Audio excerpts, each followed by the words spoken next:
ডাক্তারবাবু, বলছি আমি না শরীরকে একদম ফিট রাখতে চাই, চাঙ্গা। তো কিছু টিপস দিন না, কি করা উচিত আর কি করা উচিত নয়। শরীরকে ফিট রাখতে চাও, চাঙ্গা রাখতে চাও? ছোটবেলা থেকে আমরা একটা কবিতা পড়ে আছি, তোমার নিশ্চয় মনে আছে, early to bed and early to rise makes a man healthy wealthy and wise. বলছিলাম ডাক্তারবাবু, একটু বাংলাতে বলে দিলে ভালো হতো কথাটা। বাবা মুরুক্ষ। আচ্ছা শোনো, তাহলে বলে দিচ্ছি। একজন মানুষের শরীর ও স্বাস্থ্য ভালো হয় তখনই যখন সে তাড়াতাড়ি ঘুমোতে যায় এবং তাড়াতাড়ি ঘুম থেকে ওঠে, তবেই তার শরীর ও স্বাস্থ্য সব ভালো থাকে। ও আচ্ছা, হ্যাঁ রে ডাক্তারবাবু, আমি একদম তাড়াতাড়ি ঘুমিয়ে পড়ি, একদম তাড়াতাড়ি। বাহ বাহ বাহ বাহ। তা বাবা, তুমি কত তাড়াতাড়ি ঘুমোতে যাও?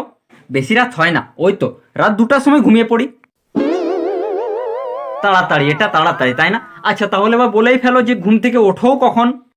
একদম একদম তাড়াতাড়ি, সব থেকে জলদি আমি উঠি। আমি বেশি দেরি হয় না, ওই তো সকাল 10টা বাজে।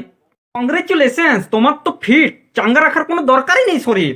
কেন রাখতেও কেন? এই যে তোমার কথা শুনে যা বুঝলাম, আমি যেটা বুঝলাম, তোমার তো ফিউচার বলতে নেই কিছু। टूटा टूटा एक परिंदा ऐसे टूटा